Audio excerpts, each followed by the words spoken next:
Olá pessoal, tudo bem? Sejam bem-vindos para a segunda parte das reações da fotossíntese no que diz respeito às reações de carboxilação.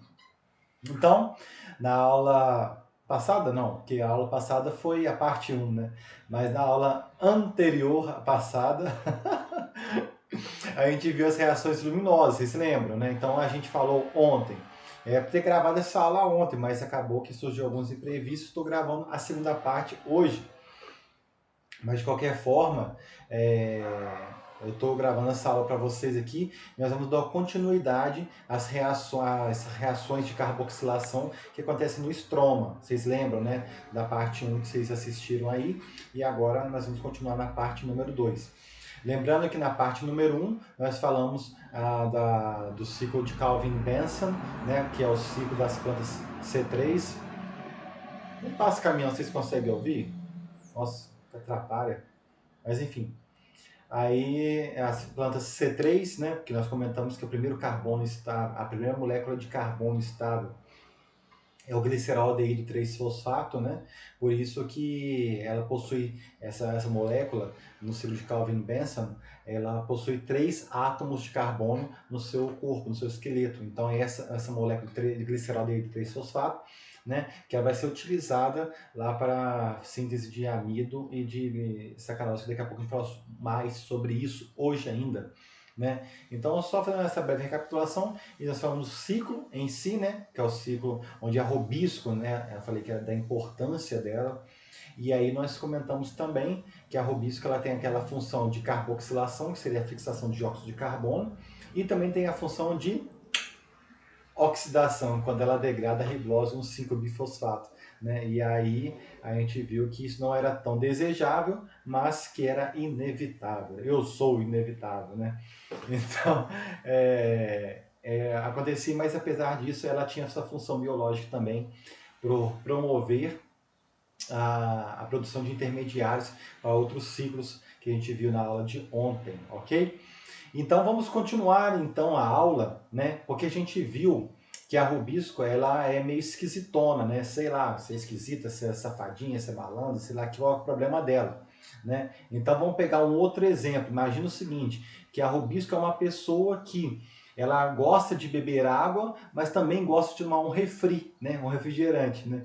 E aí a água seria o dióxido de carbono, e o refri seria o O2, seria o oxigênio molecular. Se tiver só água ao redor dela, como ela é meio assim, molengona, meio preguiçosa, ela vai pegar o que está do lado dela. Tchá, tchá, tchá. Mas se alguém chegar com um copo de refri lá, ela vai tomar, né? E você sabe que tomar água é muito melhor que tomar refri.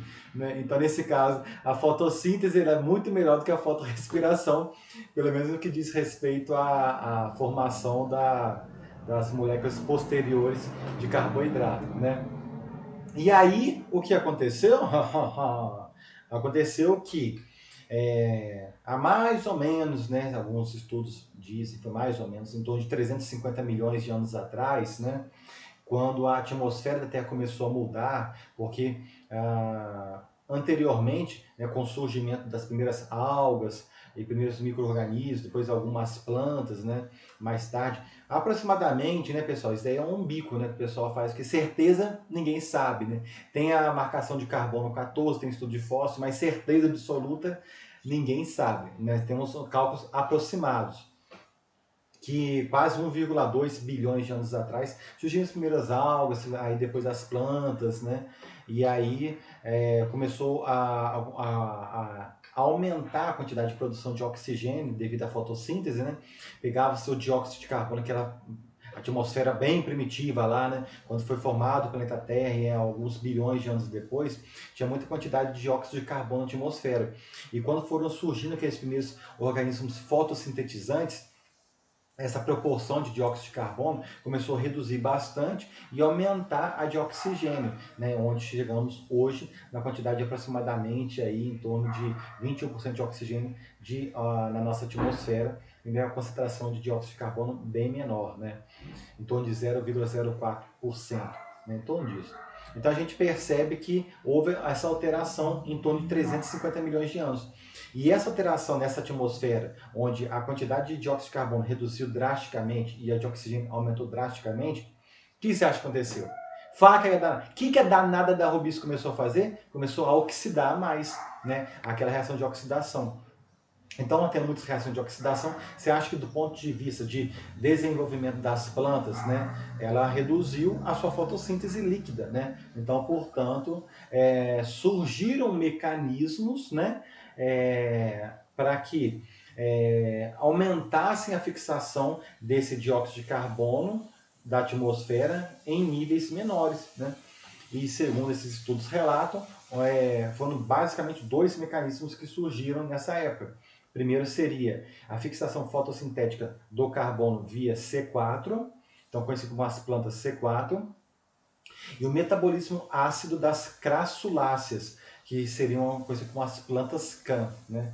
Não é planta Clube Atlético Mineiro não, né? Coitado do Atlético, você perdeu aí, né? Se deu mal ao Palmeiras. O pessoal que é palmeirense tá achando bom demais, né? Só que do meu Mengão não passa não, né? O meu Mengão tá lá na finalzona lá de Palmeiras, ó. Você sabe que o Mengão tá papando tudo. Então, se prepare. Palmeirense, vamos ver. Mas voltando ao assunto, eu gosto disso, gosto de bagunça. Então, pessoal, nós vamos falar um pouquinho agora das plantas C4 e das plantas CAM. Por que será que tem o nome C4 e não tem plantas CAM? Por que disso, né? A gente vai ver que são mecanismos que surgiram, né, segundo esses estudos há 350 milhões de anos atrás, né, que concentra, que aumenta a quantidade do dióxido de carbono dentro das plantas, dentro da célula. Próxima ali à rubisca, porque você lembra, a rubisca é bem preguiçosona. O que tiver lá refrigerante vai ser água, né? Se tiver lá tudo na mão dela, ao alcance dela, ela vai para aquilo que está mais forte. É lógico que ela tem afinidade pelo dióxido de carbono, ela realiza mais, né, reações de carboxilação, sim, mas ela também gosta bem de uma oxidação, né? Então ela gosta de um refri. Não sei como é que vocês são. Eu, pelo menos, eu não tomo refri, já parei. E vocês tomam? Não sei. Mas enfim, a rubisco é assim, ela gosta dos dois. O que tiver mais fácil para ela, ela vai. Então, surgiu esses mecanismos evolutivos para concentrar a quantidade de dióxido de carbono, ou seja, aumentar a quantidade de água, né? Brincadeiras à parte, né? Então, para você tomar mais água, tô falando isso para você tomar mais água, criatura. Tem certeza que você bebe pouca água. Então vamos lá, dito essas comparações esdrúxulas aí, vamos de fato como que é o metabolismo das plantas C4 para início de conversa. Então vamos lá. Ah, antes de falar C4, olha esse exemplo aqui, eu estava esquecendo aqui, ó. Tem até um altar para essa planta aqui, ó. Que planta que é essa aqui, galera? Essa aqui, ó. É lógico que é um milho, tem um altar do milho aqui em casa, aqui, ó. Eu acredito em reencarnação, eu devo ter vivido nos povos maias, nos astecas lá, que adoravam o milho, né? Oh, o milho é planta sagrada, porque o milho é muito bom, né? E você acha que eu ia mostrar aqui, exemplo de planta C4, você acha que eu ia mostrar uma cana? Você acha que eu ia mostrar um sorgo? Lógico que não, vou mostrar um milho de planta C4, o exemplo de uma planta C4. E aqui, o pessoal reclama tanto de abacaxi, mas abacaxi é tão gostoso, eu coloquei aí, ó, o exemplo de uma planta can, né? Poderia ter colocado um cactus, poderia, né? Poderia ter colocado outras plantas, daqui a pouco a gente vai ver. Poderia, mas eu gosto muito de abacaxi também, então eu coloquei o abacaxi. Principalmente se você come muita carne, né? Então depois você come o abacaxi, que o abacaxi é uma enzima digestiva, que ajuda inclusive a degradar a carne. Isso é bom aí, ó, para vocês que gostam de comer em excesso. Carne, no caso, né? Se bem que hoje tá tão caro, a carne tá tão cara aí que churrasco hoje tá sendo só de linguiça e de frango e olha lá. Que a carne de boi tá muito cara. Mas vamos lá. Ciclo C4, né? Por que tem esse nome C4? Então vamos lá. Aqui uma visão geral do processo, tá, pessoal? Só para a gente situar do que está acontecendo de fato. Por que era a planta C3? Você lembra que a gente falou da planta C3? Porque a primeira molécula estável de carbono a ser sintetizada era o gliceraldeído 3-fosfato. Então, portanto, ela tinha três átomos de carbono na sua constituição. Então, por isso que a planta C3. E aqui, usa o mesmo raciocínio, criatura. Se lá era C3, por causa de 3 átomos de carbono no esqueleto da molécula, e aqui, por que vai ser uma planta C4? Porque tem 4 átomos de carbono que fazem parte da primeira molécula estável da fotossíntese, né? Então, percebam o que acontece aqui nesse exemplo aqui. O dióxido de carbono estava lá tranquilão, né? E ele entrou por difusão aqui nessas células daqui dessa região dita como região externa, tá? Essa região externa aqui, pessoal, são as células do mesófilo. Daqui a pouco a gente fala um pouco mais sobre isso, né?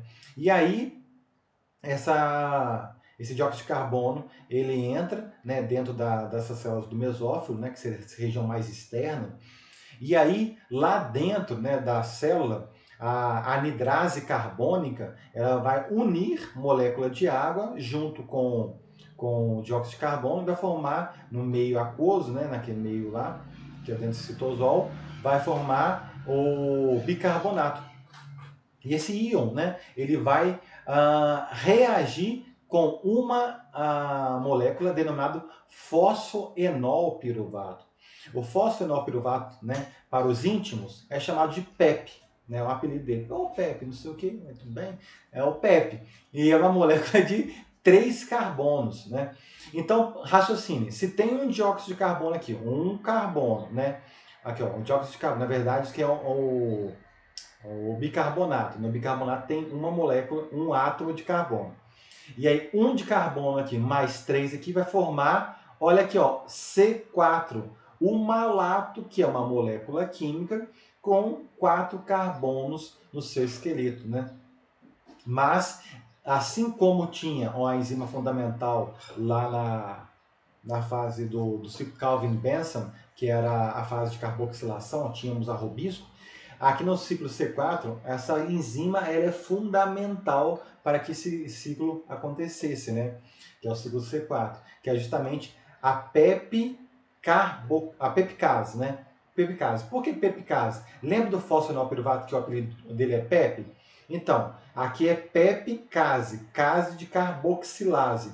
Então é fosfenolpiruvato carboxilase. Então, para os íntimos também se chamaria de opa, Picasso, tudo bem? Aí, ó, graças a você que tem o ciclo C4, é justamente o que está acontecendo aqui. Então, obviamente, né, não é formado. Aqui eu estou simplificando, tem muitas reações que daqui a pouco a gente vai ver aqui, né?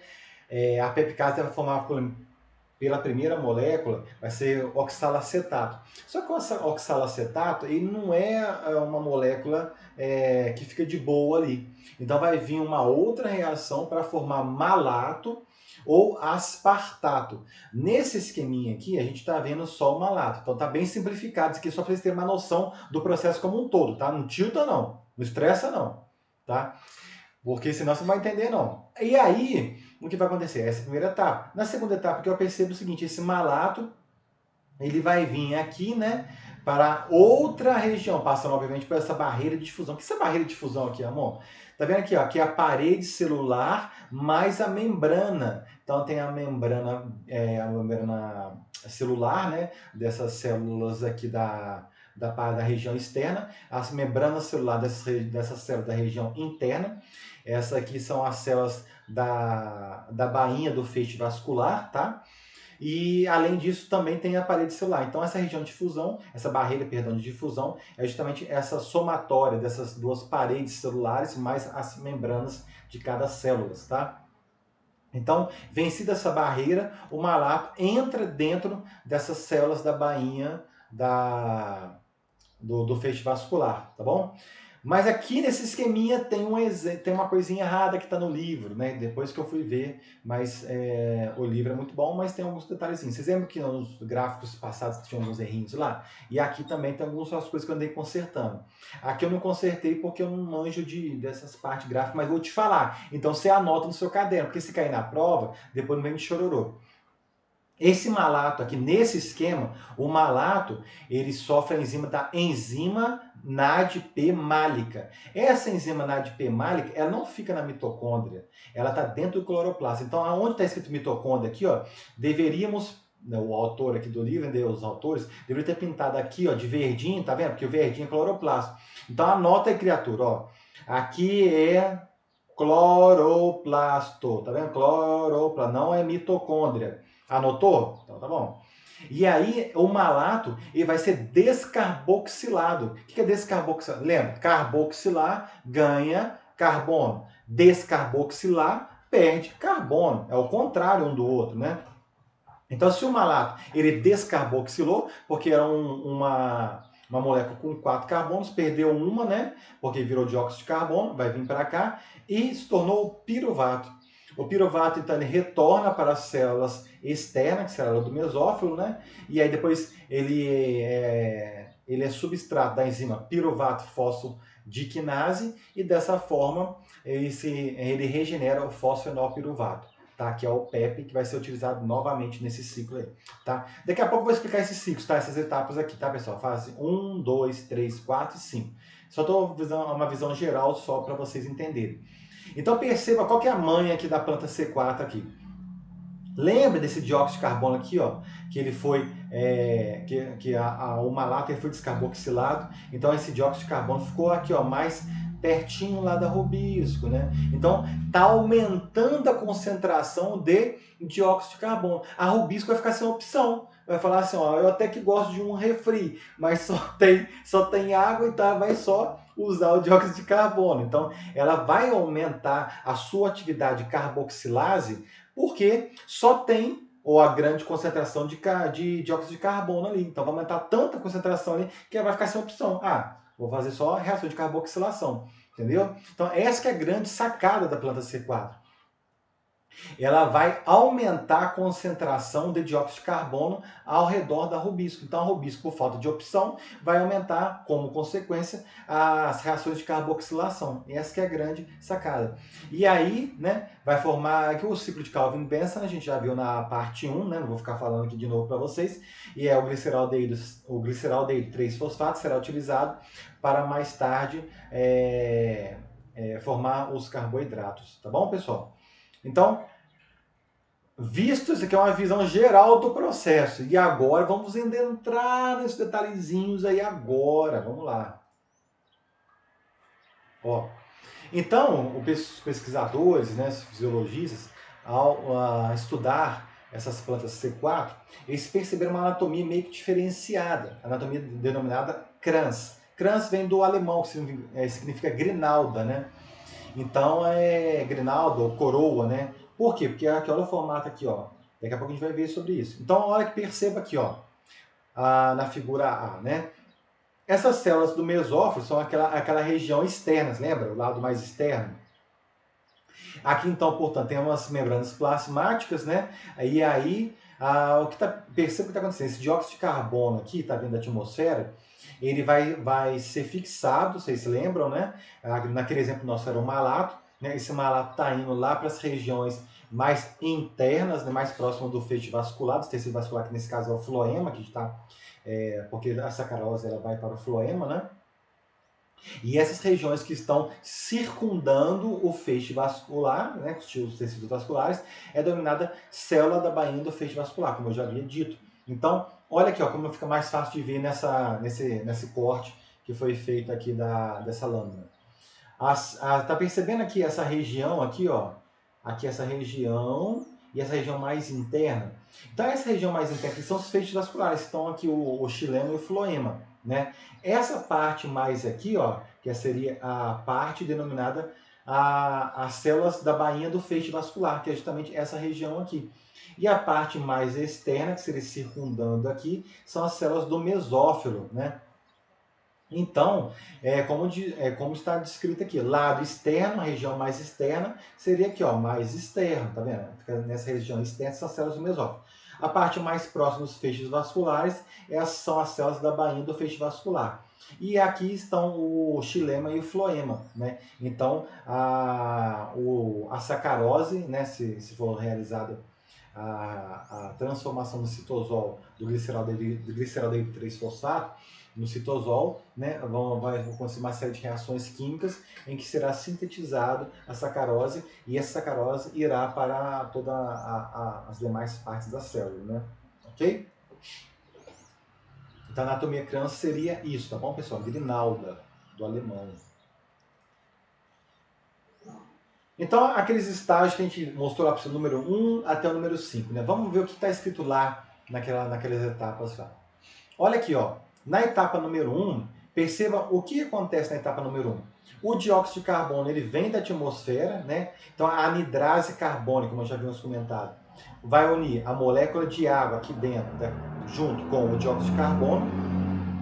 para formar o bicarbonato, tá? Esse íon aqui, o íon de bicarbonato. E aí, esse íon ele vai ser utilizado, né, como substrato, juntamente com fosfoenol piruvato, que para os íntimos é o PEP, para formar o oxalacetato. O oxalacetato mais tarde se torna o malato ou aspartato. Então percebam aqui, ó, onde está aqui a etapa número 1? Aqui ó, o PEP, o fosfoenol piruvato, tá vendo? Juntamente vai ser unido quimicamente ao bicarbonato. Perceba que a enzima que está atuando é a pepicase, tá? Então é a fosfoenol piruvato carboxilase, né? Mas pode chamar ela só de pepicase que ela não liga não. E aqui vai formar o oxalacetato. O oxalacetato, ele também vai ser reduzido, né? Perceba aqui, ó, o NADPH vai ser utilizado para reduzir essa molécula, para formar, nesse nosso exemplo, o malato. Então, perceba que a malato desidrogenase é a enzima que será utilizada para formar o malato, tá bom? Então, esse exemplo formou um malato, mas poderia ser formado também o aspartato, tá bom? Aí seria uma outra enzima, tá? Cadê? Ah, eu não falei o nome da enzima do aspartato, né? Aqui no caso seria o aspartato aminotransferase, tá, pessoal? Se for formar o aspartato aqui. Então, essa aqui é a reação número 1, a etapa número 1, tá bom? Vamos passar para a próxima etapa. Então, na etapa número 2, o que vai acontecer lá? O transporte do malato ou aspartato, que depende, né? Tanto o malato quanto o aspartato são moléculas químicas que possuem 4 carbonos no seu esqueleto. Por isso que é o ciclo C4, tá? E aí, então, ou o malato ou o aspartato, um ou outro, porque isso depende da espécie, tá? Cada espécie fixa de uma forma diferente, serão transferidas essas moléculas para as células da bainha do feixe vascular. Então perceba aqui, ó, no caso o malato, né, nesse nosso esqueminha aqui, o malato ele vai passar por essa barreira de difusão, vocês lembram, né? Então, superada essa barreira, ele vai chegar aqui nessas células mais internas, né? Que são as células da bainha do feixe vascular, ou também conhecido como perivascular, tá bom, pessoal? Também é considerado como esse nome também está correto. E aí vai acontecer alguma coisa com esse malato aqui agora. O que será que vai acontecer? Então, é a próxima etapa, que é a etapa número 3, que é a descarboxilação do malato ou do aspartato, que eu não sei qual que vai ser formado, porque depende da espécie, né? Você fala assim, Ramon, do milho eu sei, do milho é malato, mas, ó, milho eu manjo. Agora, das outras C4 aí tem que estudar mais, né? Porque cada uma tem a sua rota metabólica preferencial, né? Que é utilizada. Então, do milho eu te garanto com certeza que é malato. Então, nessa etapa número 3, perceba que o malato, olha aqui, ó, ele vai ser descarboxilado. O que é descarboxilado aqui, ó, galera?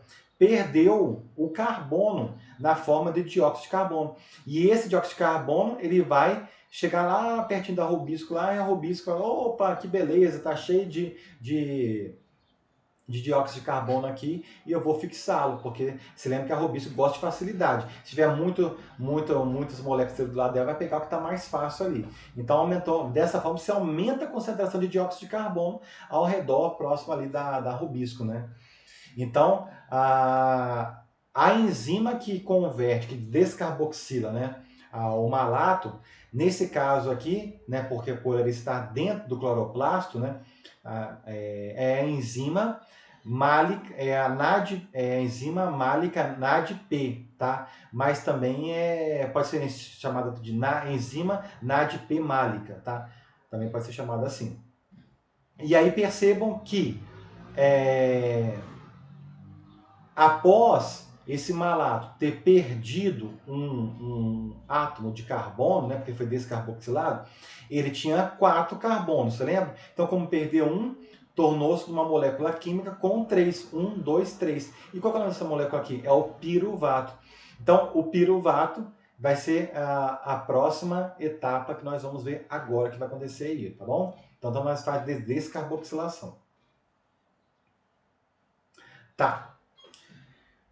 Antes de falar o que vai acontecer com aquele piruvato ali, é interessante a gente evidenciar para vocês que dependendo de se vier aspartato ou se vier malato, podem existir, né? Podem não, existem enzimas diferentes que realizam esse processo de descarboxilação.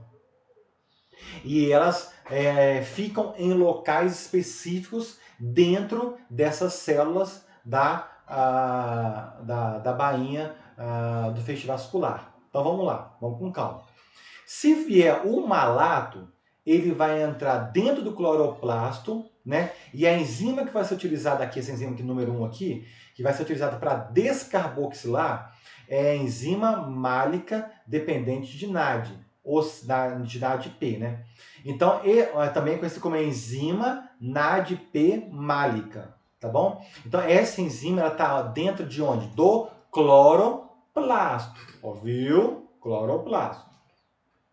Mas vamos supor que o primeiro carbono estável, né, a molécula estável, não foi o malato, mas sim o aspartato.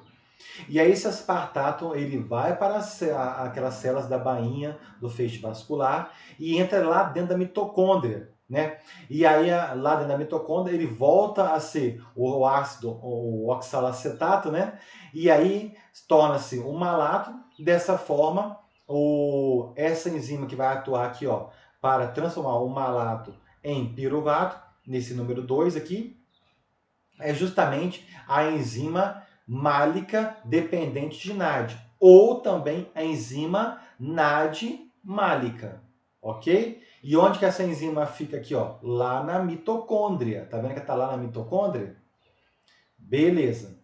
E aí vamos então para outra enzima que pode realizar o processo de descarboxilação. Vem o aspartato, né? O aspartato ele vai ser transformado em ácido, em oxalacetato. Estou falando ácido oxalacetato. Oxalacetato, né? Na verdade é o sal, né? Porque senão seria o ácido oxalacético. Então, na minha cabeça aqui, eu estou falando ácido, mas é oxalacetato, tá bom? O oxalacetato, né? Porque ele foi desprotonado. E aí, a enzima que vai realizar esse processo de descarboxilação é o fosfoenolpiruvato carboxicinase ou carboxiquinase. As duas formas estão corretas de descrever, tá? E onde está essa enzima? Fosfoenolpiruvato carboxiquinase ou sinase. Está justamente no citosol. Então perceba, a primeira enzima está dentro do cloroplasto, a segunda enzima está na mitocôndria e a terceira enzima está no citosol. Então são três enzimas diferentes que fazem o papel de descarboxilar aquela primeira molécula estável formada durante o processo da fotossíntese, né? Cujo objetivo é fazer o quê? É concentrar a quantidade de dióxido de carbono para que a rubisco fique só carboxilando, para que a rubisco não tenha opção de oxidação, né? Então essa que é a ideia, beleza? E aí, pessoal, né? Voltando aqui nas fases, como eu já havia comentado, se for da rota metabólica do piruvato, do malato, a molécula química que vai ser formada após a descarboxilação é o piruvato. E esse piruvato retorna, né, lá para as células do mesófilo e para acontecer alguma coisa com ele, né? Caso contrário, né, se foi o aspartato, que foi a primeira molécula estável formada, né, vai formar alanina, né? E a alanina, ela vai retornar também lá para a região do mesófilo, as células do mesófilo, tá? Então, só para vocês que talvez não tenham ficado claro, eu vou voltar um slide, tá? Para vocês perceberem o que está acontecendo. Olha aqui, ó. O malato foi aqui, né? Descarboxilou, virou piruvato. O piruvato retorna lá para as células do mesófilo, ok?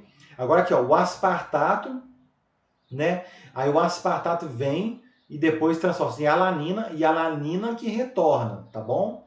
E a outra opção, o aspartato vem, transforma-se em alanina e a alanina retorna para lá. Beleza? Então tem essas opções aí. Só voltando esse slide porque eu acho que ficou mais claro visualizar retornando o slide anterior, né?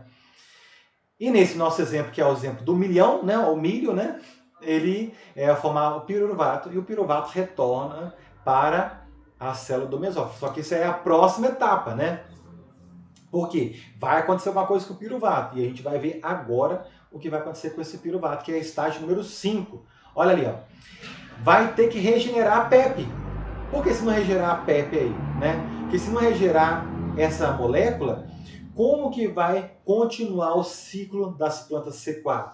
Porque quem que é o aceptor do bicarbonato? O aceptor do bicarbonato é o fosfenolpiruvato. Quem que era o aceptor lá no ciclo do Calvin Benson?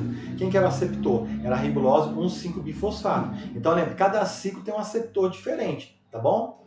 Então, nesse caso aqui, como que esse piruvato vai se tornar aqui na fosfenolpiruvato? Através de reações químicas, né? Que vão gastar duas moléculas de ATP. Então, tem consumo de 2 ATPs para que possa ser regenerada essa molécula de fosfenolpiruvato a partir do piruvato. Beleza, pessoal? Então, percebam que tem gasto de ATP no ciclo das plantas C4. Aí vocês lembram lá na planta C3, já tinha o gasto, vocês lembram lá do NADP, do NADPH, né? E tinha o gasto também dos ATPs. Vocês lembram? Eram 3 ATPs e 2 NADPHs, né? E aqui está tendo, além disso, vai ter mais o consumo de 2 ATPs para regenerar o piruvato. Então percebam que os ciclos da planta C4, ele vai gastar mais energia. Mas será que isso tem vantagem? Isso que nós vamos descobrir em breves, né? Deve ter vantagem, porque se tem tanta planta C4 no mundo aí, deve ter alguma vantagem. Então a gente vai ver isso daqui nos próximos slides, né? Pessoal, deixa eu beber uma água, que eu tô morrendo de sede.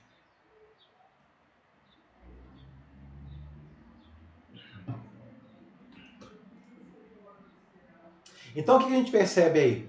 O ciclo C4, né, de uma forma geral, tem diferenças anatômicas nele, né? Porque se não tivessem essas diferenças anatômicas, ficaria difícil dele ser desempenhado na sua plenitude. É lógico que a anatomia crans ou ingrinalda, ela não é estritamente necessária, porque a gente sabe que existem outros organismos fotossintetizantes, né? Principalmente organismos unicelulares que não têm essas regiões diferentes, né? Acontece tudo na mesma célula, só que em locais diferentes. Na parte mais externa é feita a carboxilação e na parte mais interna é feita a descarboxilação. Mas no caso, como eu nem falei disso e nem vou falar porque eu estou falando de planta, eu não vou falar de micro-organismos, né? Porque meu enfoque aqui é falar de planta, que são engenheiros agrônomos. Então, vamos ficar só naquelas plantas que possuem anatomia crans, né, tipo Grinaldo. O que a gente percebe, né? A pepicase e a rubisco, né, são células que ficam em locais diferentes. A pepicase, ela fica nas células do mesófilo e a rubisco fica nas células da bainha do feixe vascular. Então isso é muito interessante. Por que isso é muito interessante? Porque você tem uma distribuição melhor das atividades metabólicas dentro da planta, né? E isso vai ter algumas consequências bem legais também aí, né? E a gente vai falar daqui a pouco sobre isso, tá? Mais para frente nos próximos slides. E existem também como consequência do que a gente falou para vocês aí, né? Existem descarboxilases diferentes segundo a sua localização dentro das células da bainha. Por quê? É igual comentamos lá. Se for a NADP málica, ela fica lá no cloroplasto. Por isso que eu falei que aquele exemplo lá, aquele esqueminha, o primeiro lá, estava errado do livro, né? Mas vocês já notaram isso aí, então eu espero que já tenha corrigido. A NAD málica, ela fica lá nas mitocôndrias, né? Você lembra lá que vinha lá do espartato, que seria aquele exemplo lá, o 2? E o fosfenolpiruvato carboxiquinase ou carboxicinase, né, fica lá no citosol, beleza? Então, percebam que são 3 enzimas diferentes que fazem a descarboxilação ou do malato ou do aspartato, né? E elas estão em locais diferentes, tá bom?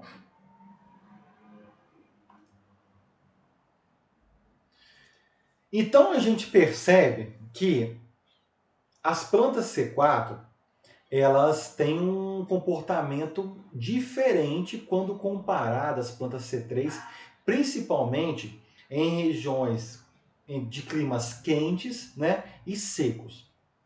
Ou somente de climas quentes também, ou só de climas secos. E a gente vai explicar por que para vocês. Vamos pensar o seguinte, ó. Quando o clima está quente demais, o que vai acontecer com a tal da rubisco, criatura? Fala. O que vai acontecer com a rubisco? Vai, deixa você pensar um pouquinho lá. A rubisco tem duas atividades: carboxilação e oxidação. E nós já explicamos para você na parte 1 lá dessa aula, né, na parte 1. Quando aumenta a temperatura, há um aumento das reações de fotorrespiração da rubisco. Então, isso é completamente indesejável do ponto de vista de produtividade para o engenheiro agrônomo. Porque o engenheiro agrônomo quer que a planta produza para ele ganhar dinheiro. A verdade é essa. Você não vai criar a planta porque você acha bonito. Se você quiser criar a planta porque você acha bonito, também pode. Vai que você trabalha com jardinocultura. Mas se você trabalha com grandes culturas, sei lá, ou com milho, com soja, feijão, sei lá, trabalha com algodão, enfim, você quer que a planta produza para que ela te dê recursos financeiros. Mesmo que seja na jardinagem, né, que você acha a planta bonita, você vai acabar vendendo a planta lá para que ela, né, te dê dinheiro, você consiga manutenção da sua família, se tiver família, se morar sozinho, para você comprar suas coisas, seja o que for. Então perceba que a rubisco, quando aumenta a temperatura, ela aumenta a oxidação. E isso, do ponto de vista agronômico, não é interessante, né? A rubisco faz isso. Nas plantas do metabolismo do ciclo de Calvin Benson, né? Então, portanto, as plantas C3. E pensa também aqui, ó, se está muito seco nas plantas C3, o que vai acontecer lá? Se está seco, a planta vai falar assim, opa, eu não posso perder água, eu só vou morrer por falta de água. Se algo é importante para você, imagina para a planta, que a planta não tem sistema locomotor para sair de debaixo do sol a pino e para ir para a sombrinha, para a sombra. A planta não pode fazer isso. A planta, se ela perder água, o bicho pega para ela. A água é importante para a gente, para os nossos animais, e para a planta mais ainda, né? E aí o que acontece então? Fecha-se os estômagos nos climas secos, para evitar a desidratação. E aí, se fecha o estômago, o que vai acontecer? A entrada do dióxido de carbono dá por onde, criatura? Fala. Não é pelos estômagos que a gente viu lá na primeira aula lá? Então, tanto a saída da molécula de água quanto a entrada do dióxido de carbono se dá pelos estômagos. A gente viu isso na primeira aula lá de balanço hídrico, da importância da água. Bora lá no canal aí. Então, é o mesmo caminho. Então, se a planta fecha os estômagos, diminui a concentração de dióxido de carbono dentro da planta. Diminuindo a concentração de dióxido de carbono dentro da planta, o que vai acontecer com a rubisco? Fala, o que vai acontecer com a rubisco? Fala. Vai dar bom? Não vai. Porque a rubisco falou, oh, não tem dióxido de carbono aqui, só tem refri, só tem oxigênio. Então ela vai fazer oxidação. Isso é legal do ponto de vista agronômico? Não é nunca do ponto de vista agronômico. Não é. Então, perceba que a planta C4, né, o uso da pepicase, que na planta C4, preste atenção, tem a pepicase e tem a rubisco. Só que na planta C3 somente tem a rubisco. E graças a essa enzima aqui, ó, extremamente importante no ciclo C4, que é a pepicase, cujo substrato dela é o bicarbonato, né? Ela consegue captar o dióxido de carbono, mesmo que ele esteja em baixas concentrações, né? Então isso é muito importante para a planta. Ela não precisa ter muita concentração de dióxido de carbono para começar a funcionar. Você lembra lá que a gente comentou isso na aula passada, né? Sobre alguns fatores que inclusive regulavam a própria ação da rubisco, você lembra? O CO2 era um desses fatores. Veio na parte 1 lá, já comentei isso, não vou falar de novo não, né? Então, a pepicase, ela é extremamente eficiente, ela só gosta de água, né? Como se fosse um ser humano, não, eu só bebo água, não gosto de refri, né? Então a pepicase justamente isso. Ela só tem afinidade pelo dióxido de carbono. Ela não tem competição com o bicarbonato e o oxigênio e o gás oxigênio, né? O oxigênio molecular, o O2. Não tem competição. No sítio ativo não tem afinidade química. Só tem afinidade química pelo bicarbonato. E isso é extremamente vantajoso para a planta C4. Porque mesmo que feche o estômago aqui, ó, o que vai acontecer? Lembra lá, fechou o estômago? A pepicase, tô nem aí, eu quero eu quero esse bicarbonato, me dá aqui. Aí pega lá, joga lá nas células do banho do feixe vascular, e aí sofre descarboxilação, e aí joga dióxido de carbono lá para a robisco, aí a robisco não tem opção. Que a robisco fala assim, nossa, agora aqui eu não tenho opção, não tem tanta quantidade, por mais que ela goste do oxigênio, por mais que ela goste do oxigênio, só vai ter dióxido de carbono para carboxilar. Né? Então essa é uma grande vantagem, né, da enzima pepicase, né? Então, mesmo com poucos estômagos, né, poucos estômagos abertos para evitar a desidratação, ela tem essa eficiência de aumentar a eficiência da carboxilação promovida lá pela rubisco, né? Então, isso é muito interessante. E graças a isso, portanto, se ela aumenta a concentração de dióxido de carbono e a rubisco fica sem opção, ela ficando sem opção não vai ter oxigênio. Sem oxigênio, ela não faz o quê? Fotorrespiração. Falar que ela não faz fotorrespiração é forçar muito a barra, mas pelo menos que ela vai reduzir bastante a fotorrespiração, ela reduzirá. Por isso que a eficiência, né, fotossintética das plantas C3, ela gira mais ou menos entre 20 e 25 graus a temperatura.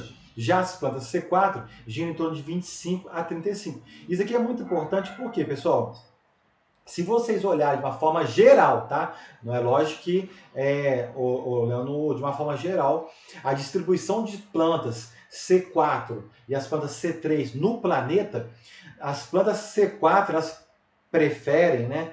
Elas evoluíram nas regiões tropicais, onde nas regiões tropicais a temperatura é mais elevada. E à medida que vai se afastando do Equador, né? Vai em direção aos trópicos, né? Vai aumentando em latitude, né? Latitude, vai aumentando em latitude, seja para o norte, seja para o sul, vai mudando a concentração de plantas C4, vai passando aos poucos para a quantidade de plantas C3, né? Um dos fatores, com certeza, é justamente isso daqui, né? Porque as plantas C4 elas são mais eficientes em locais de alta temperatura, devido justamente à pepicase. Beleza? Ficou claro isso? Então isso é muito importante, tá? Deixa eu beber uma água aqui de novo.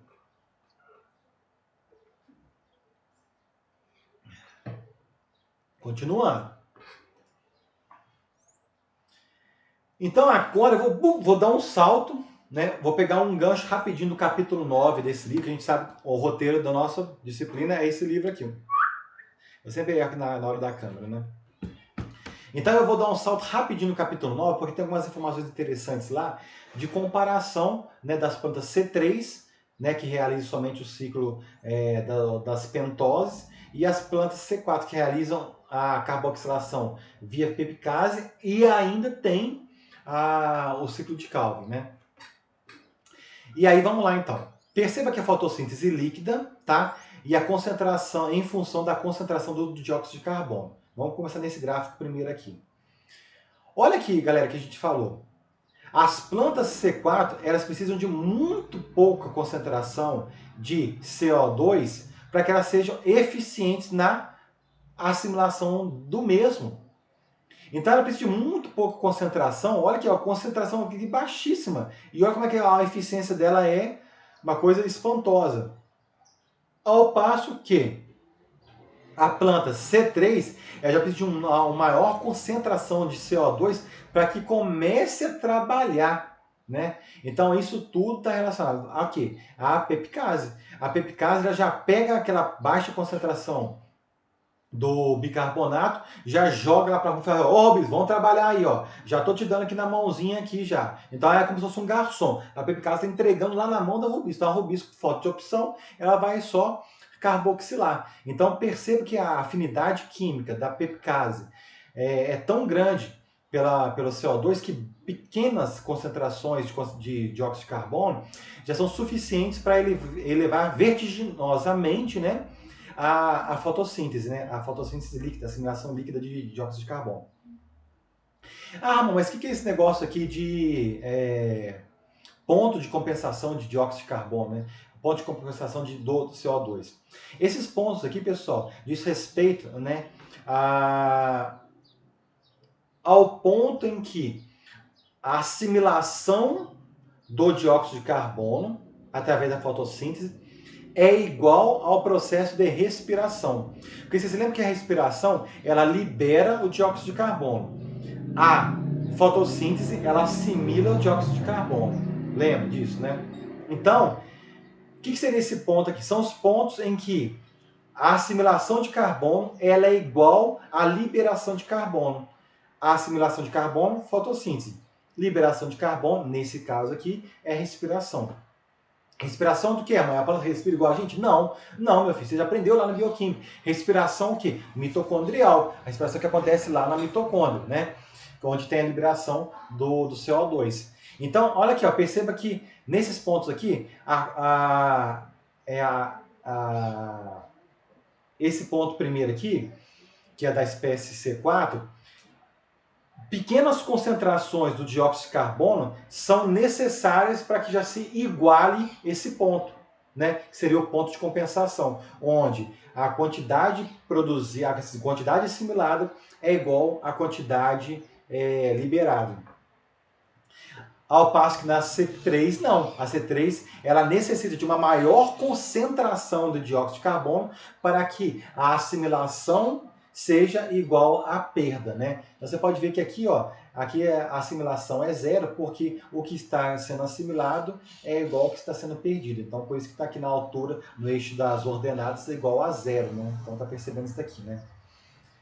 Então, agora vamos para o outro slide, que é o slide em relação agora à fotossíntese líquida, mas levando em consideração a quantidade de luz, né? A densidade de fluxo fotônico fotossintético. Para traduzir para você, para tornar mais fácil, a intensidade luminosa que está chegando lá, tá? Então vamos lá. Percebam que as plantas C4, elas respondem muito mais com a luz quando comparado às plantas C3, tá? Então perceba aqui, ó, que chega em determinado momento que tanto a planta C4 quanto a planta C3, elas dão uma parada e a fotossíntese líquida ela é estabilizada, tá vendo? Olha aqui como ela é estabilizada tanto na planta C4 como na planta C3, onde está espontilhados aqui, tá?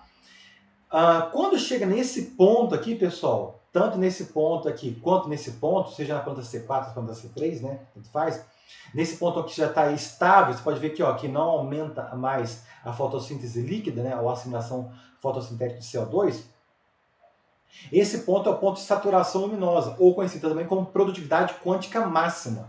Então, desse ponto para aqui, até aqui embaixo, pessoal, ó, essa região aqui, ó, se eu pudesse pegar aqui, ó, pegar aqui e colorir só dessa região da planta C4, tá? Essa região toda da planta C4 para cá, seria uma região que ela é limitada pela luz. Sim, por que limitada pela luz? Porque quanto mais você fornece luz, a planta ela vai estimulando, vai fazendo fotossíntese até chegar no limite. Esse limite é o limite máximo de luz. Então, percebam aqui, nesse exemplo hipotético aqui, 1600 é a intensidade luminosa, né, de uma planta C4 para que ela esteja saturada, né?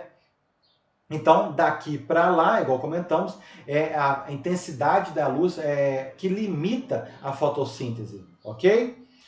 E desse ponto para lá, que seria o ponto tracejado, né? Aí, nessa parte em diante, quem está limitando são as reações de carboxilação. Todas elas, né? Inclusive, eu poderia citar não somente as reações de carboxilação, mas, por exemplo, na cadeia de transporte de elétrons. Se tiver algum problema na cadeia de transporte de elétrons, também estaria nesse problema aqui, ó. Poderia estar limitando desse tracejado em diante ao processo da ação da rubisco. Será que ela está carboxilando mais? Será que ela está oxidando mais? Porque a rubisco ela tem um limite, né, de carboxilação. Então está aqui dentro também. O processo de regeneração das moléculas de triose fosfato, né? Será que está sendo uma forma adequada? Então, tudo isso que a gente comentou, cadeia de transporte de elétrons, a eficiência da rubisco, né? Na questão da fixação e também a regeneração da molécula desse triose fosfato, estariam tudo limitando aqui, ó. Então a gente pode falar que dessa forma, daqui para lá, de uma forma geral, como está lá no livro, né, seria o que está limitando são as reações de carboxilação, tá? Apesar de que é transporte de elétrons, né, ela pode também entrar nessa parte aí, tá? Mas tudo bem. Então vamos seguir o que está escrito no livro lá. De forma análoga, é aqui também. Essa região para cá, vamos partir agora para a planta C3, tá? Se fizesse um tracejado daqui para cá, essa região da planta C3 aqui é a região em que ela é limitada pela luz. Então, olha aqui, ó, para ser limitada pela luz, a produtividade máxima alcançada por ela é numa quantidade luminosa de 800, nesse exemplo aqui, ó. Então, nesse exemplo, quase metade do outro, tá vendo? E ela produz uma fotossíntese líquida ali, ó, do ponto intermediário entre 8 e 12, 10 aqui, né? Vamos dar um exemplo aqui, ó, seria 10, né?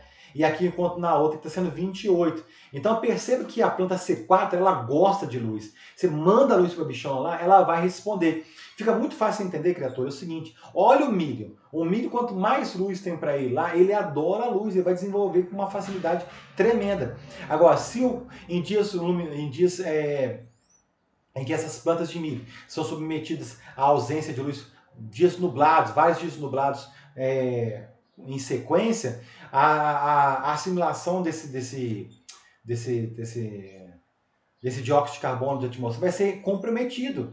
Por quê? Porque as plantas C4 adoram luz. Quanto mais luz para elas, mais reações luminosas elas serão promovidas, né? E dessa forma também essas reações estarão relacionadas diretamente com a segunda parte, que são as reações de carboxilação, né? Ok, então vamos voltar aqui, ainda tem mais coisa para falar desse gráfico. E aí perceba que tem aqui ó, os pontos aqui, ó, esse ponto onde tem aqui no contato, nesse tracejado aqui no zero, tá vendo? Esse ponto aqui, onde o gráfico vermelho toca o zero. E aqui também, onde o preto toca o zero, são chamados pontos de compensação de luz, ou luminosa. Lembra do ponto de compensação de CO2? O raciocínio aqui é o mesmo. Por quê? Lembra lá, o que traduz esse ponto de compensação? Demonstra o ponto em que a assimilação de CO2 é igual à liberação de CO2. Nesse nosso caso aqui, o que se traduz isso aqui em termos práticos? A quantidade de dióxido de carbono que é fixada pela fotossíntese é igual à quantidade de CO2 que é liberado pela respiração, né? Então, perceba aqui que esse ponto aqui, que seria o ponto zero, representa a quantidade de luz necessária para que alcance esses pontos de assimilação e liberação de dióxido de carbono. Só que aqui o parâmetro é a luz e aqui o parâmetro é a concentração de dióxido de carbono. Então essa é a diferença de um gráfico para o outro. E aqui também tem uma diferençazinha em relação ao outro. Perceba que, por convenção, você percebe que o gráfico ele continua para baixo, tá vendo? Tanto aqui quanto aqui. Aí você fala, mas Ramon, por que está continuando aqui para baixo aqui? Porque a fotossíntese líquida, né, ela é negativa porque, na verdade, está acontecendo a respiração. Então, ao invés de você fixar toda essa parte do gráfico acima dessa região do zero, é ganho. E essa parte aqui de baixo seria a perda. Perdendo por quê? Porque está acontecendo a respiração celular. Entendeu? Entenderam então por que esse gráfico continua para baixo? Então essa parte representa aqui o que é a respiração. É a perda do dióxido de carbono devido ao processo de respiração mitocondrial.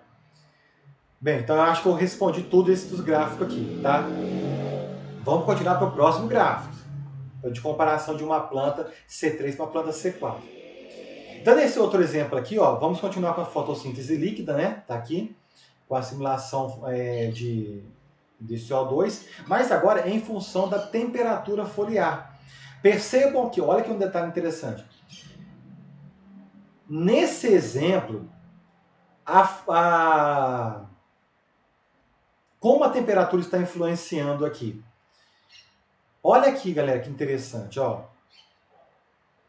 Em temperaturas baixas, você lembra lá que a gente falou quais fatores influenciam na rubisco lá? A gente falou que quanto menor a temperatura, auxiliava naquela razão de O2 e CO2, por causa da solubilidade, que afetava diretamente a solubilidade do dióxido de carbono e do oxigênio? Pois bem, em temperaturas baixas, olha que temperaturas baixas, A fotossíntese das plantas C3 pode ser inclusive superior do que a planta C4. Olha que interessante.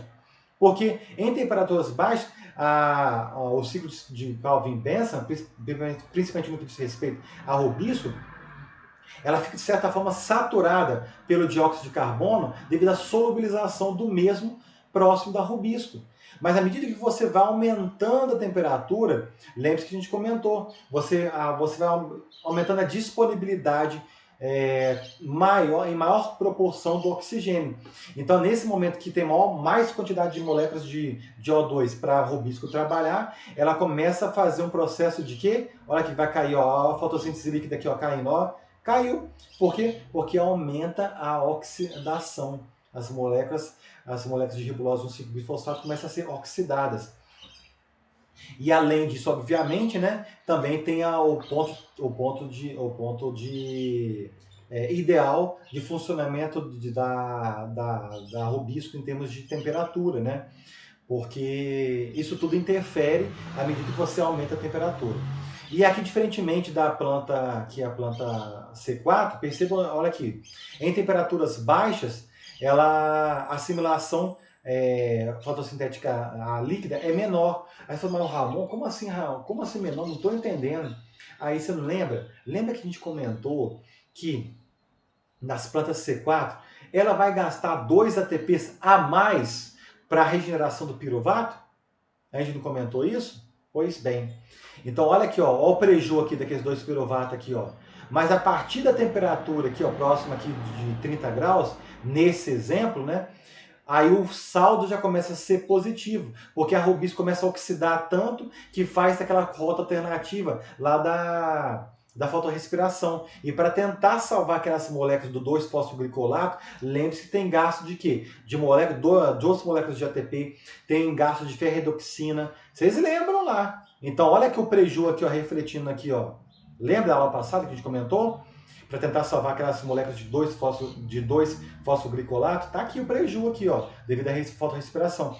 E aqui não, o preju estava aqui nas 2 ATP, mas a partir desse momento em diante é só alegria. Por que é só alegria? Porque a peptidase vai continuar fixando, vai continuar levando para a robisco, e a robisco vai funcionar até o limite máximo dela, né, onde tem, obviamente, uma inativação das enzimas ali funcionais devido ao excesso da temperatura.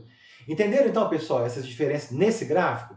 Agora vamos para o outro gráfico, que é o gráfico da produtividade quântica, ou eficiência quântica, tá?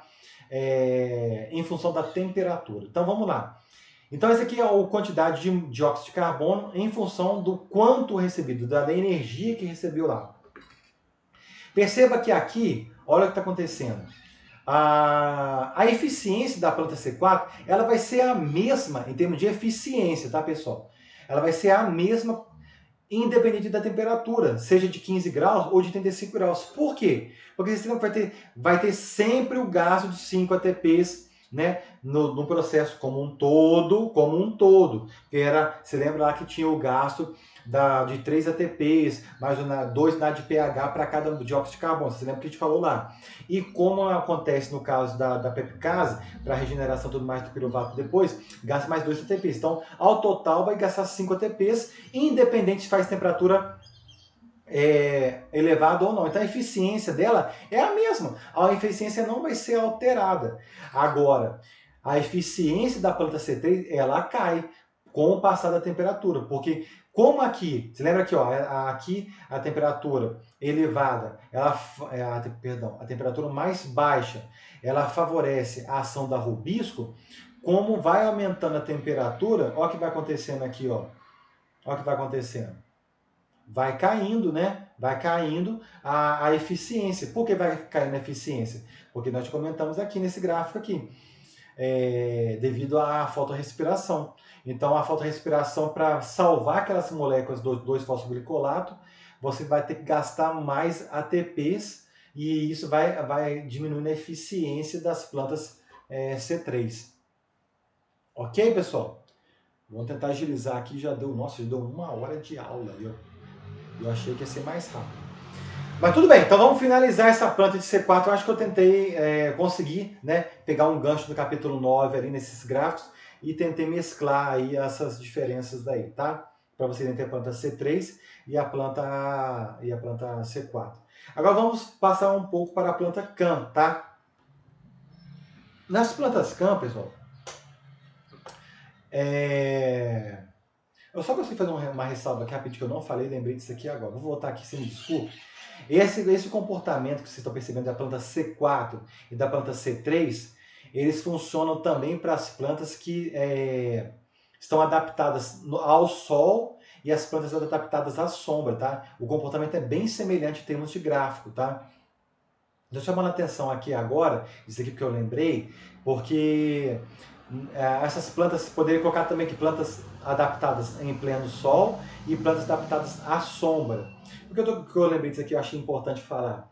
Porque isso vai influenciar diretamente naqueles sistemas que são sistemas de integração de lavoura pecuária, por exemplo, onde vocês podem plantar eucalipto junto com grama, né, com forragem, perdão, com forragem e colocar o gado para pastejar ali.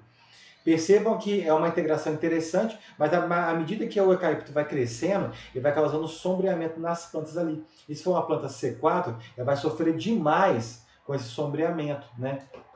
Então eu chamei a atenção aqui, porque isso é importante, na integração desse consórcio de diferentes culturas. Por exemplo, também, podemos citar o caso do milho consórcio com feijão.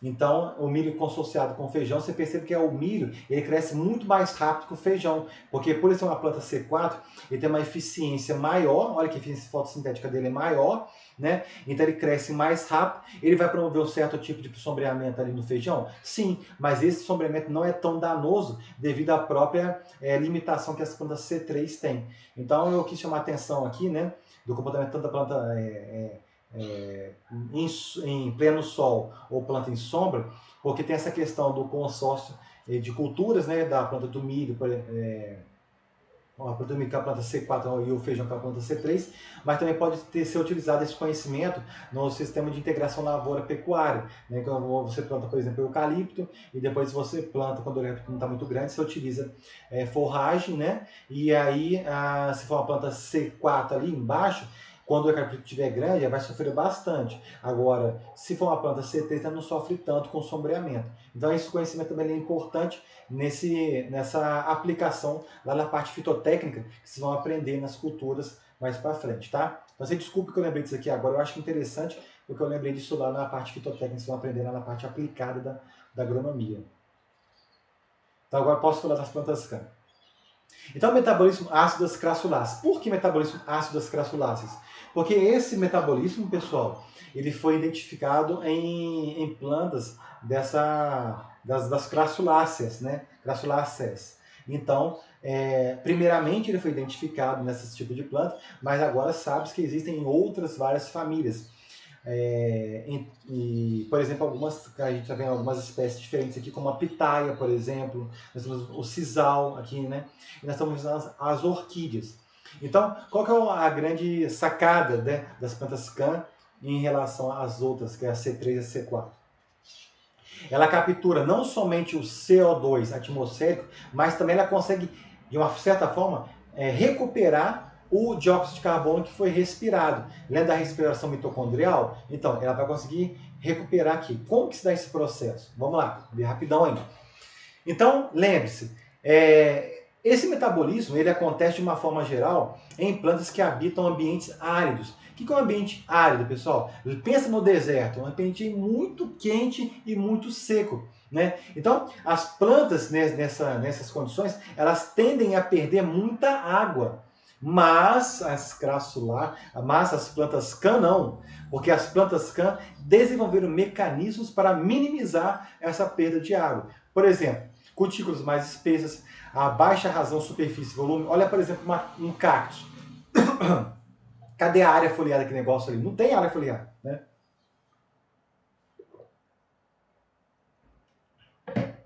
Então você vê que tem uma adequação na superfície barra volume. Vacúolos grandes, né? Estômatos pequenos, né? Frequência de abertura de estômatos baixa quando comparada às outras plantas, né? Então isso tudo são mecanismos que as plantas CAN desenvolveram, né, para minimizar a perda de água. E como que isso vai afetar a fotossíntese dessas plantas? Então nós vamos ver agora. Nessa visualização geral aqui, o que a gente percebe? Ó, a gente vai entrar em detalhe por cada um aí, tá? Mas vamos fazer um geralzão aqui do processo, assim como a gente fez lá na planta CAN. Perdão, na planta C4. E todos os esquemas anteriores, na verdade, né? Eu gosto de mostrar a visão geral primeiro e depois a gente vai pontuando cada um desses tópicos aí. Olha aqui. Então, no escuro, quando está de noite, né, o dióxido de carbono atmosférico, ele entra dentro da planta e a anidrase carbônica converte o dióxido de carbono juntamente com a água em bicarbonato, o íon. E esse bicarbonato, né, vai se associar ao fosfenolpiruvato. Mas de onde vem esse fosfenolpiruvato? Está vindo lá do amido do cloroplasto. Por quê? Esse amido vai ser catabolizado, vão ser formados trioses fosfato. Essas trioses formadas fosfato se converterão em fosfenolpiruvato. E aí esse fosfenolpiruvato, juntamente com o bicarbonato, será um substrato que a pepcarboxilase, né, ou a pepcase, ou a fosfenolpiruvato carboxilase, então são todos sinônimos, né, utilizarão esses dois substratos para formar oxalacetato. Então tá igual quem? Vocês viram aqui, nesse exemplo aqui, está exatamente igual, né, como chama lá nas plantas C4, porque você lembra que formou oxalacetato, e aí vem o NADH, né, que juntamente com o oxalacetato, então o NADH é o redutor, né? Ele vai doar elétrons, vai doar prótons para o oxalacetato, portanto o oxalacetato vai ser reduzido, porque está recebendo, né? Quem recebe elétrons é reduzido, quem doa elétrons é oxidado. Então, através da enzima NAD-malato desidrogenado, forma o malato, né? Então, você lembra que é as mesmas enzimas que estão envolvidas lá no metabolismo das plantas C4. E aí agora começa uma diferençazinha, porque na planta CAN, o malato está indo para onde? Lá para o vacúolo. Lembra, né? Lá nas plantas C4 estava indo para onde? Lá para as células da bainha do feixe vascular, né? E aí, tá vendo que já tem a diferença. Percebam também, olha que interessante aqui, ó, a mitocôndria respirou. No que a mitocôndria realiza o processo de respiração celular, ela libera o dióxido de carbono, que é o dióxido de carbono respiratório. E ele é fixado aqui também nesse processo. Então, olha que legal, né? E não somente tem a fixação do dióxido de carbono que vem da atmosfera, mas também tem a fixação do dióxido de carbono que vem da respiração mitocondrial. Isso durante a noite, porque durante o dia fecha esses estômatos para não perder água, senão vai desidratar a planta. Fechou o estômago, mas não perde água, mas também não entra dióxido de carbono, né? Mas o que a planta faz? Vai cruzar os braços, ficar paradona? Não, ela é preguiçosa, é trabalhadora, né? Então, a natureza é trabalhadora, que preguiçoso é o ser humano, né? A natureza não para, não. Então, aquele ácido márico, né? Ele vai ser convertido em malato. Esse malato vai entrar novamente no cloroplasto, né? Então, esse malato, através da enzima NAD-málica, será descarboxilado, né? E esse dióxido de carbono vai para o ciclo de Calvin-Benson e acontecer todo aquele processo que já sabe lá. E esse piruvato, ele pode sofrer o processo de neoglicogênese, que eu não vou falar aqui, já falei para vocês na parte 1. Olhar um vídeo meu que eu falo rapidamente lá sobre neoglicogênese, numa aulinha que eu tenho de bioquímica, porque senão vai ficar muito grande aí, tá? Inclusive, daqui a pouco eu vou falar sobre neoglicogênese também na parte de amido e sacarose, que eu não vou falar, porque eu vou falar para vocês olharem meu vídeo lá novamente, né? Para andar mais rápido ainda. Já são 1 hora de aula, que horas vai acabar essa aula? Se eu explicar tudo aqui, né? Então percebam esses detalhes aqui de uma forma geral, tá? E agora vamos falar mais detalhadinho, tal, patati, patatá, para a gente andar mais calmamente. Então, assim como na etapa lá do ciclo C4 tínhamos 5 fases, aqui nós vamos ter 4 fases, né? Então é mais simples, né? É mais simples que são mais etapas, né? Na fase 1, ela acontece durante a noite. Então, o que acontece durante a noite? A gente já adiantou.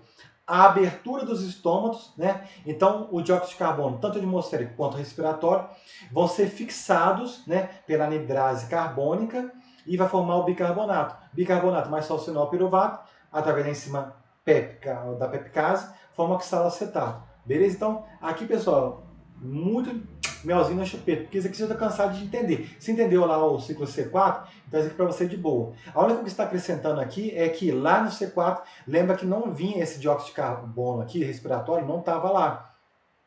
E quem está doando fosfenol piruvato aqui, né, para que aconteça isso durante a noite? O amido que foi produzido durante o dia, né? Então, o amido que foi produzido durante o dia, ele está sendo catabolizado para formar o fosfenol piruvato. E aí é fixado o ácido málico lá dentro do vacúolo, tá? Então, resumidamente, estômagos estão abertos, as folhas estão respirando, né, a respiração mitocondrial, e o CO2 é capturado, né, e estocado por todo o processo já que a gente falou para vocês aí, tá? Então, vamos para a fase número 2. A fase número 2, número 3, número 4, vamos fazer um resumão para vocês rapidão. Por quê? Tudo acontece durante o dia. É durante o dia. A fase 2 é como se fosse um intervalo, um preparo ali entre a fase 1 e a fase 3. E a fase 4 é como se fosse uma preparação metabólica entre a 3 e a fase número 1, tá bom? Então, os pares são como se fosse um preparo das fases ímpares, tá bom? E é o que acontece, então, portanto, na fase durante o dia aqui. Então, se lá à noite estava aberto o estômago, aqui durante o dia fecha os seus estômagos para evitar a desidratação, né? Lembre-se, as cratuláceas, de uma forma geral, elas habitam locais que são muito quentes, né? Então, estão extremamente áridos, né? Então, elas fecham os estômagos para evitar a desidratação. Mas não quer dizer que está fechado o estômago que nem ela está parada. Não, porque a planta continua realizando o processo de fotossíntese, né? Porque a luz está chegando, que é durante o dia, fotossistema 2, fotossistema 1 está moendo, né? Está produzindo lá o ATP, está produzindo o NADPH, e ele está indo tudo lá para o estroma, né? E aí lá vai acontecer os processos de quê? De carboxilação. As reações de carboxilação, lembra aqui no ciclo de Calvin-Benson? Carboxilação, redução e regeneração, tá tudo aqui, ó, tá consumindo os ATP, filhão. Tá parando não, tá parando nada, tudo é rapidão e tá tudo integrado. Então, perceba que durante o dia, quem está doando o carbono para que o ciclo de Calvin-Benson continue é justamente a molécula de malato que foi armazenada durante a noite. Se lembrar que foi armazenada durante a noite, ela durante o dia, a luz, né, ela estimula o vacúolo a liberar as moléculas de ácido málico, ácido málico em malato, né, transforma em malato pela perda de prótons, acontece desprotonação, né? E a enzima NAD málica descarboxiliza e doa esse dióxido de carbono, beleza? Então, muito tranquilo aí esse processo, porque a gente já falou isso lá na C4. A grande diferença dessa para a C4 é a questão da abertura dos estômagos, né? Onde que acontece armazenamento no vácuo do ácido málico, né? Então, esses detalhes aí que não tínhamos lá na planta C4, tá? E graças a isso, as plantas cãs são muito mais eficientes no uso da água quando comparada às anteriores, né? A planta C3 e a planta C4. Então, a gente pode dizer que a fase 2, que é o início da manhã, e a fase 4, que é o fim da tarde, são as fases de preparo de metabolismo, né? Para que as fases 1 e 3 aconteçam. Na verdade, já falei isso, né? E na fase 2, acontece um aumento de ação da enzima rubisco e uma redução da pepicase. E o contrário acontece na fase 4, uma redução da atividade metabólica da rubisco e o aumento da pepicase. Por quê? Vocês lembram que nós comentamos que a temperatura influencia na rubisco e a influencia na pepicase? Está justamente aqui, ó, evidenciando. Início da manhã, as temperaturas são mais amenas, né? Ainda mais nos desertos. No deserto chega a temperatura até negativa, alguns desertos à noite, né? Então, como a temperatura é mais amena durante o dia, a atividade robística é maior quando comparada à pepicase. Quando a temperatura do deserto está, se for um deserto, obviamente, é mais elevada, a peptidase, a atividade metabólica dela é superior em relação ao rubisco. Isso nós falamos, esses exemplos para vocês, pessoal, de plantas CAN, que são... Nossa, a garganta secou aqui. Das plantas CAN obrigatórias. Por que são obrigatórias? Que ela vai realizar o metabolismo ácidos crassuláceos de qualquer jeito. Mas vocês sabiam que existem plantas CANs que são facultativas? Que elas podem ativar o metabolismo CAN ou não. Então o que acontece nessas plantas CAN que são facultativas? Elas em condições normais, quando elas estão de boaça lá, quando tem água em excesso e tudo mais, elas vão só realizam o metabolismo das plantas C3, né? Mas se tem algum estresse, diminuiu a água, né? Tem problema com salinidade, temperatura elevada, intensidade e qualidade luminosa que gerem estresse, aí o metabolismo dela se torna um metabolismo CAN. E essa regulação é uma regulação, não é de uma hora para outra, é uma regulação que é a longo prazo. A longo prazo, sim, porque demora alguns dias. Por que demora alguns dias, né?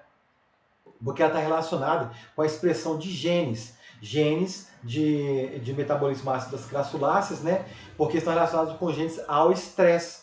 Então, quando a planta percebe esses estímulos, né, que induzem a esse estresse, né, esse estresse, nesse caso são estresse abiótico, né, elas vão induzir a transcrição de genes relacionados ao estresse, e depois que esses genes são transcritos, produzem o RNA mensageiro. Esse RNA mensageiro ele é traduzido e dessa forma produzirão as enzimas lá no citosol, né? E aí essas enzimas relacionadas ao metabolismo ácidos crassuláceos serão utilizadas e irá, bem chulão, despertar o metabolismo CAN, né? Na verdade será ativar, né, o metabolismo CAN dessas plantas aí. Isso acontece nas plantas CAN facultativas, tá, pessoal?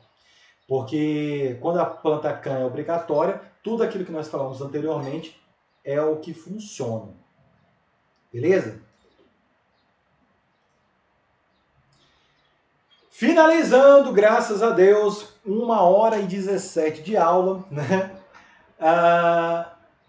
Depois lá que aconteceu o metabolismo, aconteceu a fotossíntese, né? Aconteceu todos esses percalços no meio do caminho aí, seja a planta C3, aconteceu a fotorrespiração, tentou salvar as moléculas, aconteceu o metabolismo das plantas C4, aconteceu o metabolismo das plantas CAN. No final das contas, a fotossíntese líquida, o que é a fotossíntese líquida? É aquilo que é assimilado pela planta. Então a fotossíntese líquida é igual a quem? A fotossíntese bruta, ou seja, tudo aquilo que ela conseguiu fixar, né, de dióxido de carbono, menos a respiração, que foi aquilo que ela liberou através da respiração celular, menos o que ela perdeu através da fotorrespiração, que é devido à ação da oxidação da rubisco. Isso é a fotossíntese líquida. Fotossíntese líquida é igual a fotossíntese bruta menos respiração menos fotorrespiração, tá? Então, a fotossíntese líquida, ela vai proporcionar moléculas de gliceraldeído, trioses fosfato, né? Trioses fosfato, né? Para que essas trioses fosfato sejam utilizadas de fato para gerar amido ou gerar sacarose. Então, essa acumulação e partição dos fotossintatos, esses fotossintatos, pessoal, eu estou me referindo às moléculas de sacarose e de amido, tá bom? Então, lembre-se aqui, ó, trioses fosfatos, lembra lá, do gliceraldeído, né? 6-fosfato, que a gente falou para simplificar aqui. Gliceraldeído 3-fosfato, tá? Ele vai ser utilizado para a formação de moléculas de glicose, né? E essas moléculas de glicose, você está percebendo que essas moléculas de glicose foram fosforiladas, você está percebendo aqui que tem um ADP ligado a ela, né? Adenosina difosfato, né? E aí forma-se o amido. E isso acontece lá no cloroplasto, pessoal. Então, toda vez que formam grânulos de amido, né? acontece lá no cloroplasto, durante o processo, obviamente, né, de fotossíntese. Mas essas trioses fosfato, né, elas também podem ir para o citosol, e lá no citosol elas reagirem, né, através de uma série de reações químicas, né, formar hexoses fosfato. Cara, quais hexoses fosfato aí? Frutoses ligado, moléculas de frutose, que é um monossacarídeo, ligado a um grupamento fosfato. Moléculas de glicose, ligados a grupamentos fosfato. Então, hexoses fosfato quer dizer qualquer monossacarídeo, né, nesse caso aí, que tem 6 átomos de carbono na sua composição. Frutose e galactose. Perdão, frutose ou glicose. Por que eu estou falando basicamente da glicose e da frutose? Porque a partir do momento que das reações lá no citosol, funde-se, né, uma molécula de frutose com uma molécula de glicose, ambas fosfatadas, você consegue uni-las e forma o disacarídeo, conhecido como sacarose. Né? Então, essa sacarose aqui, ela é essa sacarose que é de fato o açúcar, né, que ele é translocado na planta, né? Então ele é levado na planta de uma forma geral aí para diferentes células, diferentes tecidos, diferentes órgãos para realizar os processos metabólicos ali pertinentes, né? Então, isso é o que acontece durante o dia. Mas e durante a noite? Durante a noite existe outra possibilidade também de formação de sacarose? Sim, existe também. Então, durante a noite, o que acontece? Lembre-se que esse amido foi acumulado lá durante o dia, né? Lá no cloroplasto. Então, à noite, esse amido ele pode se tornar em um disacarídeo conhecido como maltose, que é devido à formação, à união de duas moléculas de glicose, né? Então, esse amido ele pode ser catabolizado e formar a maltose, que é outro disacarídeo, né? Então, a maltose é a ligação de dois monossacarídeos, duas moléculas de glicose, e a sacarose também é um disacarídeo, só que aqui é formado por dois monossacarídeos. Quais são os monossacarídeos? Aqui é frutose e glicose, tá bom? Então é diferente. Ambos são disacarídeos, só que os monossacarídeos deles são diferentes, tá? Que o constituem. Nesse caso aqui é a frutose, e nesse caso aqui são duas glicoses, e aqui é uma glicose e uma frutose.